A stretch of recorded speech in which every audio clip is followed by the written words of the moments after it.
오늘 우리에게 주신 하나님 말씀 보겠습니다. 느헤미야 13장 1절부터 3절까지 보고요. 그리고 31절 마지막 이렇게 보도록 하겠습니다. 느헤미야 13장 1절부터 3절까지 우리 한 목소리로 읽도록 하겠습니다. 그날 모세의 책을 낭독하여 백성에게 들렸는데 그 책에 기록하기를 암몬 사람과 모압 사람은 영원히 하나님의 총회에 들어오지 못하리니 이는 그들이 양식과 물로 이스라엘 자손을 영접하지 아니하고 도리어 발람에게 뇌물을 주어 저주하게 하였습니다. 그러나 우리 하나님이 그 저주를 돌이켜 복이 되게 하셨다 하였는지라. 백성이 이 율법을 듣고 곧 섞인 무리를 이스라엘 가운데에서 모두 분리하였느니라. 아멘. 31절로 가겠습니다. 31절 마지막 절인데요. 같이 한번 읽겠습니다. 또 정한 기한에 나무와 처음 익은 것을 드리게 하였사오니 내 하나님이여 나를 기억하사 복을 주옵소서. 아멘. 이제 느헤미야를 오늘로서 마무리를 하고요. 다음 주부터는 베드로 전후서 전에 한번 하긴 했었는데 조금 더 좀 구체적으로 더 좀 연구하면서 해야 될 필요성이 좀 있겠더라고요.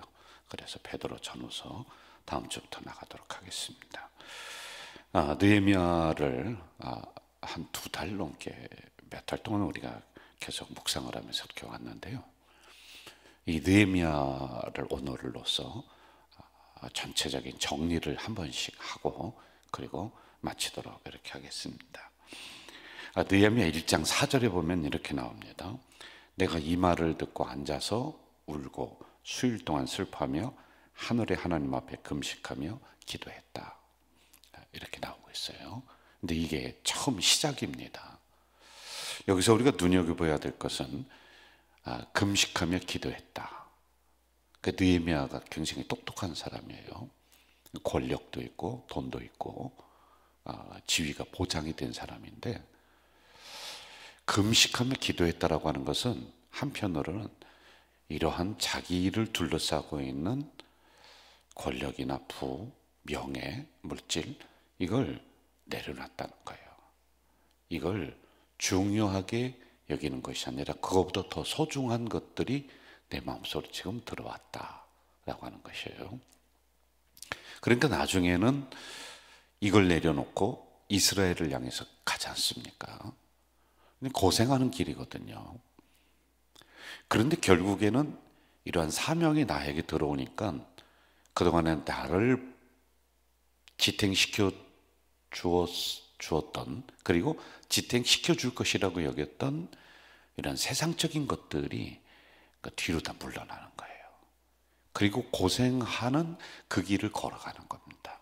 이게 이제 이스라엘 땅에 가서 무너진 성벽, 성전, 그리고 무너진 성도들, 백성들의 그 마음, 신앙, 이걸 다 일으켜 세우잖아요.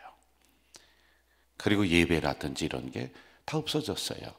그런데 다시 하나하나 정비를 하면서 이스라엘 나라를 원래 위치대로 이렇게 올려놓는 일을 하고 있단 말입니다. 저도 하나님 앞에 부름을 받았을 때의 이러한 생각이 좀 납니다. 물론 저는 느헤미야처럼 그렇게 보장이 됐고 했던 것은 아니지만은 하나님이 부르심이 나에게 딱 있으니까요. 그리고 하나님이 부르신 그 길을 내가 가야 된다는 마음의 결정이 딱 서니까 세상 것들이 그렇게 중요하게 여겨지지가 않아요. 오직 이제 그 일을, 그 목표를 향해서 지금까지 이렇게 달려왔습니다. 이제 종종 저는 목사님들이 되기 위해서 공부하는 신학생들 그리고 목사 안수 받기 전에 전도사님들을 면담을 해요.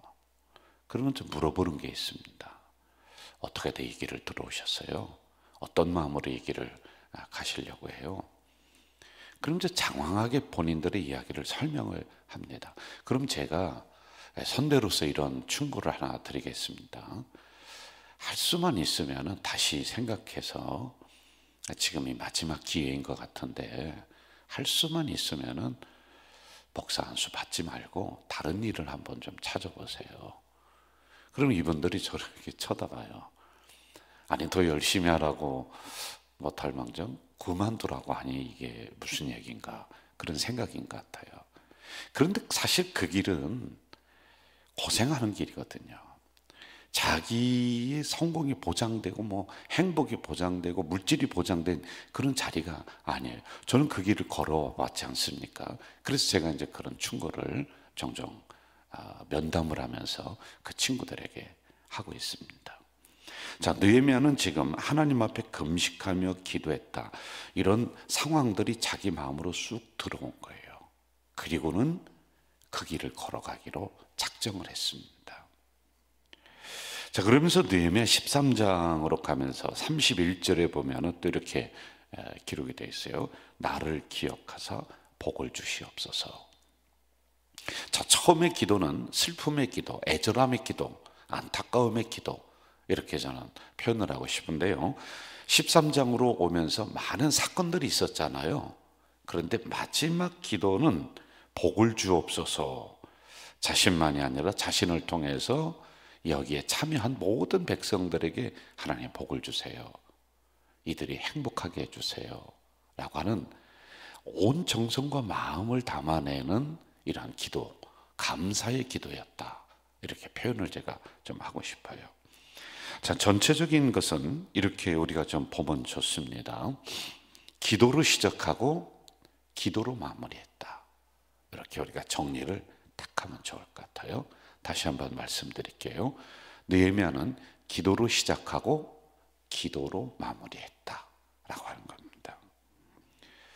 자, 아까도 말씀드렸듯이 느헤미야는 똑똑한 사람이에요. 여러분 왜 그러냐면요, 그 자리를 보존하기 위해서는 왕의 최측근이란 말입니다.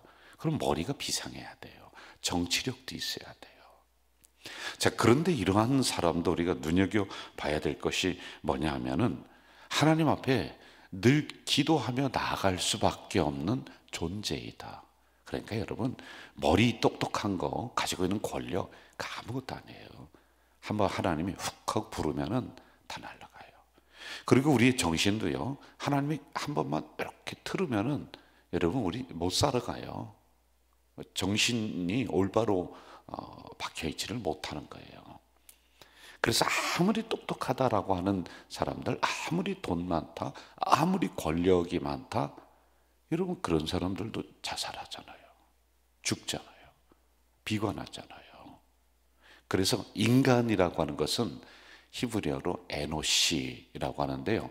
이 에노시라고 하는 것은 약하다, 병들다 이런 뜻을 가지고 있어요.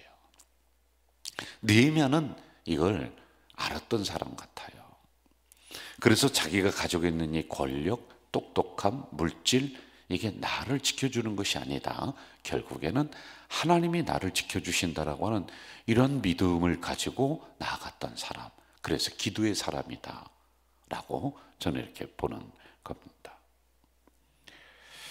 그리고 느헤미야는 또 이제 특징을 제가 말하면서 정리를 하나하나 합니다. 여러분도 좀 그렇게 따라오시면 좋을 것 같아요. 하나님만 전적으로 믿었던 사람이에요.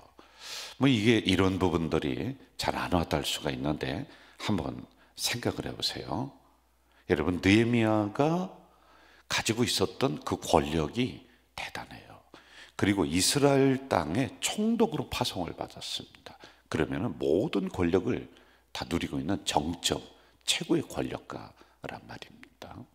그의 말 한마디에 목숨이 왔다 갔다 왔다 갔다 하는 게 그때 상황들이에요. 자, 그런데 이 일을 진행하는데 이 일이라고 하는 것은 이제 무너진 성벽이라든지 무너진 성전이라든지 이게 하나하나 다 정비해 가는데 우리가 봤듯이 반대자들이 나타나잖아요. 그러면 저는 궁금했어요. 저렇게 반대하는 사람들이 나타나면은 그게 가지고 있는 권력을 가지고요 한 칼에 쳐버리면 돼요. 그럼 죽여버리면 되거든요. 뭐 그때는 그런 권력가들이 할 수 있는 부분들이 너무 많았단 말이에요. 오늘날에는 안 되지만은요. 그런데 참고 또 참고 다독거리고 또 다독거리고 왜 그랬을까? 그냥 한 칼에 쳐서 당신 아웃 죽이면 되거든요. 그리고 자기의 마음에 맞는 사람들만 모아서 그 일을 하면 되는데 왜 그랬을까? 그런데 그 마음속에 하나님이라고 하는 분이 있어요. 저 세상 권력, 왕이 가지고 있는 권력은 말 안 들으면 죽이는 거예요. 그런데 하나님의 가지고 있는 신앙은 말 안 듣잖아요. 죽일 수가 없어요. 설득시켜야 돼요. 참아야 돼요. 제가 해보니까 그렇더라고요. 그래서 저희 스승님이 이런 얘기를 많이 해요. 목회를 하다 보면은 베드로도 만난다. 목회를 하다 보면은 가룟 유다도 만날 것이다. 가룟 유다 배신하고 막 그러잖아요. 그런데 베드로만 예수님이 다독거리면서 함께 다닌 것이 아니라 가룟 유다도 알면서도 함께 다녔어. 똑같이 공평하게 사랑을 줬어.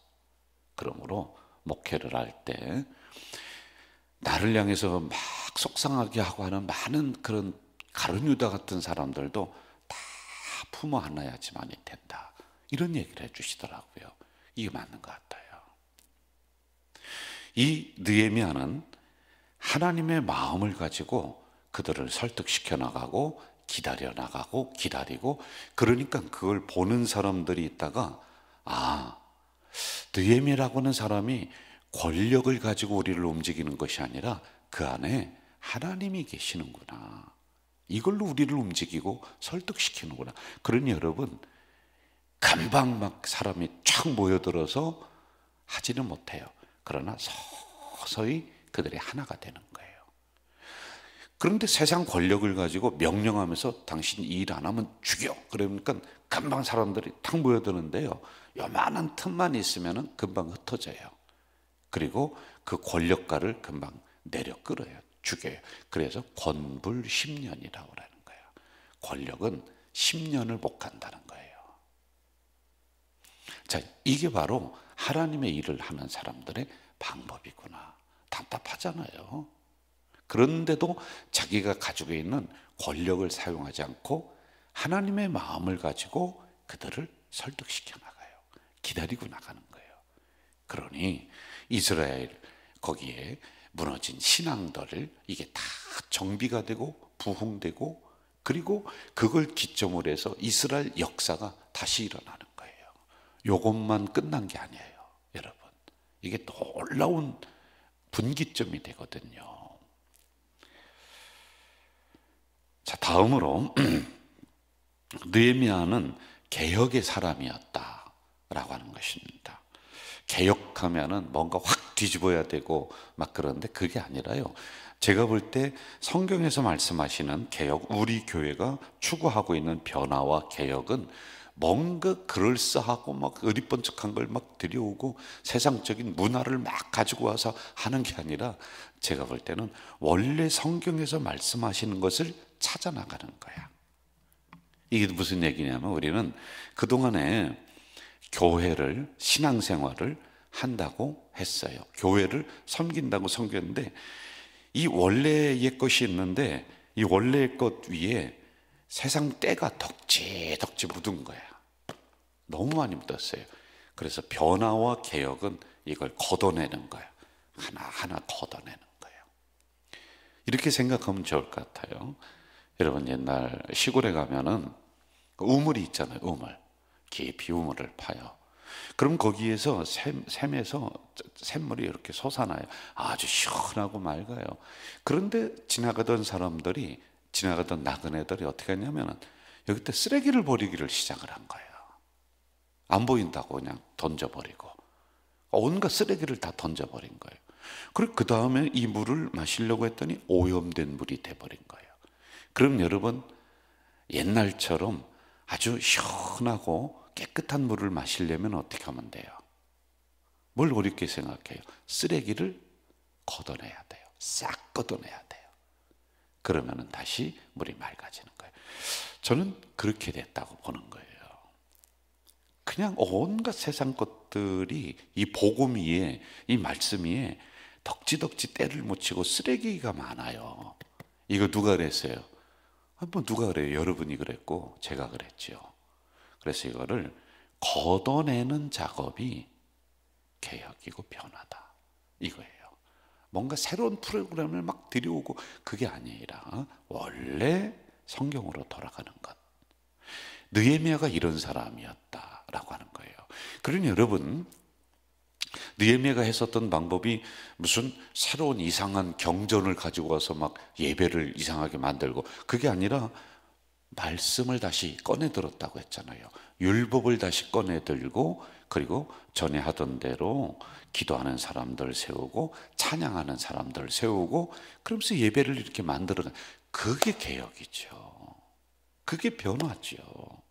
그래서 이런 부분을 느헤미야는 잘했다라고 하는 거예요. 그리고 느헤미야는 성전을 참 사랑하는 사람이었다. 그러니 여러분, 그 일을 듣고 내가 수일 동안 울며 그리고 금식하며 기도했다. 그 일을 듣고 우리 느헤미야 1장 4절에 나왔죠. 그 일은 뭐예요? 우리 고향 땅에 있는 하나님의 성전이 무너졌어요. 그런데 비가 새고 눈이 날리고 그냥 온갖 쓰레기들이 있고, 그런데 그걸 누가 치우지도 못해. 그 무너진 성전 벽이 그냥 바람이 숭숭 들어오는데도 그 누구도 손을 못 댄다는 이야기를 듣고 마음이 아픈 거예요, 여러분. 그래서 그 일을 듣고 식음을 전폐하는 거예요. 그리고 금식하며 울며 기도했다라고 하는 거예요. 이게 바로 성전이 자기 마음속에 아주 그냥 중심으로 차지하고 있는 거예요. 그래서 하나님의 성전을 사랑해요. 그러니 여러분, 그곳으로 달려가서 가장 먼저 했던 게 성전을 수리하는 거였잖아요. 깨끗하게 수리하고 이거였잖아요. 저는 우리 가족 공동체 제가 몇 번을 얘기를 하는데요, 참 하나님의 교회를 너무 사랑하는 분들이에요. 성전 중심의 신앙생활 하는 분들이 대부분이에요. 너무 고맙습니다. 여러분, 나의 사랑, 나의 교회 하나쯤은 꼭 있어야 돼요. 떠돌이 신앙 되면 안 돼요. 뭐 이 교회 저 교회 가봤자요, 다른 교회 가도요 똑같아요. 우리 교회보다 더 못해요. 제가 자신하는데, 그래도 우리 교회는 뭔가 새롭게 변화되려고 지도자들이 먼저 노력하고 내려놓고 막 그러잖아요. 그런데 더 좋은 교회를 찾아다니는데 그런 데가 없다니까요. 그래도 여러분들은, 이거 유튜브 보는 분들은 교회 쇼핑을 하러 다녀요. 그러니까 3년, 5년 그러다가 안착 못하고 또 다른 교회 가고 또 다른 교회 가고 평생 동안 그렇게 한단 말이에요. 그러니 내 마음속에 내가 정말로 애착을 갖고 사랑하는 나의 교회가 없는 거예요. 여러분의 교회가 없어요. 내가 늘 그리워하며 그 일을 듣고 기뻐하고 슬퍼할 수 있는 나의 교회가 없는 거예요. 이건 불행한 겁니다, 여러분. 그래서 하나님의 허락해 주신 가자제일 교회가 나의 교회, 나의 사랑이 되도록 해야 돼요. 자, 한 두세 가지만 더 하고 마무리할게요. 말씀을 사랑하는 말씀 중심의 사람이 느헤미야였다라고 하는 거예요. 자, 여러분 한번 생각해 보세요. 며칠 전 과거를 한번 떠올려 보세요. 성전을 수리했잖아요. 그리고 나서 제일 첫 번째 했던 게 뭐라고 그랬어요? 먼지가 묻었던 모세의 그 율법책을 창고에서 찾습니다. 그리고 이걸 가지고 나와서 에스라를 강단에 세워서 이걸 읽어라, 말씀을 읽어주는 거예요. 그랬더니 이 백성들이 아멘 아멘, 앉아서 듣지 못하고 서서 이 말씀을 들으면서 그들이 눈물을 흘리면서 그들이 잊어버렸던 신앙을 다시 되찾는 이런 일이 일어나잖아요. 느헤미야가 했었던 게 가장 먼저 성전을 수리하고 그리고 나서는요 모여서 말씀을 읽었단 말입니다. 이거예요. 여기서 우리가 말씀 중심의 사람이라는 거 우리가 발견해야지만이 되는 거죠. 그리고 예배를 사랑하는 사람이었다. 그 다음에 예배의 여러 가지 모습들을 잘 만들어 가지 않습니까? 여러 가지가 있습니다. 꼭 기억을 하면서 여러분, 제가 정리해 드린 것들 외에도 내 마음에 와닿는 게 이런 부분들이 있다. 그러면 여러분 그걸 좀 간직하는 게 좋을 것 같아요. 그냥 잊어버리지 말고요. 그래 그게 씨가 돼서 싹이 난단 말입니다. 저는 개인적으로 느헤미야를 참 좋아합니다. 그래서 설교의 본문도 느헤미야를 많이 선택을 했고, 제가 새벽 기도반 아주 구체적으로 강해를 한 게 벌써 20년 동안에 2번을 느헤미야를 제가 했어요. 그러니까 그 외에도 주일 설교 많이 했습니다. 왜 좋아하는가 생각을 해봤더니 그냥 가만히 있는 것이 아니라 부산하게 뭔가 움직이는 것 같아요.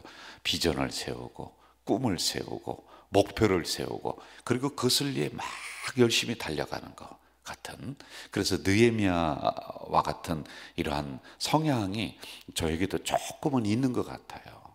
그리고 어려움들이 오니까 많은 사람들이 어려움이 오면은 뭐 그냥 자기를 닫아버리고 돌아서 버리고 그 길을 포기해 버리는데, 저는 어려움이 오면은 어떤 마음이 있냐면 어려움이 왔어? 그럼 내가 이걸 어떻게 돌파해 나갈까? 아마 어떤 때는요 이 어려움이 약간 저를 긴장시키고 그리고 저를 더 열심히 할 수 있는 접촉점이 되더라고요. 그래서 제가 참 느헤미야 같은 이런 게 좀 있구나. 그래서 좋아하는 것 같아요. 그리고 사람들을 설득시켜 나가는 과정들, 이게 이제 있단 말이에요. 한 손에는 벽돌을 들고 한 손에는 창을 들고 막아요. 어려움을 이겨나가요. 그리고 일은 일대로 하는 거예요. 이게 참 좋은 것 같아요. 여러분들은 어려움 오고 힘들고 그러면은 일단 말씀 놓잖아요. 일단 예배 안 드리잖아요. 일단 사명 놓잖아요. 그런데 여러분, 느헤미야는 한 손에는 칼을 들고 창을 들고 이 다가오는 어려움들을 막아내요. 그리고 한 손에는 벽돌을 들어요. 흙을 들어요. 그러면서 일을 해요. 이게 좋은 것 같아요. 그래서 이러한 부분들이 저에게 있는 것 같아요. 정리하면서 이제 마무리할게요. 이 사건을 계기로 해서 다시 이스라엘 나라는 회복이 일어납니다. 놀라운 부흥이 일어나요. 이때만 일어난 것이 아니라 놀라운 부흥의 역사. 우리 교회와 상황이 참 비슷한 것 같습니다. 변화와 개혁과 신앙의 회복을 위해 전진해 나가는 우리 가자 공동체 되기를 주 이름으로 부탁을 드립니다. 사랑하시는 아버지 하나님, 느헤미야를 새벽에 우리에게 허락해 주셨고 말씀을 통해서 우리를 그리고 우리 공동체를 우리 가정을 진단하며 살펴보게 하시니 감사합니다. 하나님의 말씀을 가지고 여기에서 멈추는 것이 아니라 끊임없이 전진 또 전진해 나가는 우리 공동체 성도들이 되도록 인도해 주시옵소서. 예수님의 이름으로 기도하옵나이다. 아멘. 하늘에 계신 우리 아버지, 아버지의 이름을 거룩하게 하시며 아버지의 나라가 오게 하시며 아버지의 뜻이 하늘에서와 같이 땅에서도 이루어지게 하소서. 오늘 우리에게 일용할 양식을 주시고 우리가 우리에게 잘못한 사람을 용서하여 준 것 같이 우리 죄를 용서하여 주시고 우리를 시험에 빠지지 않게 하시고 악에서 구하소서. 나라와 권능과 영광이 영원히 아버지의 것입니다. 아멘. 여러분 조용히 기도하시다가 집으로 돌아가시면 되겠습니다. 기도하겠습니다.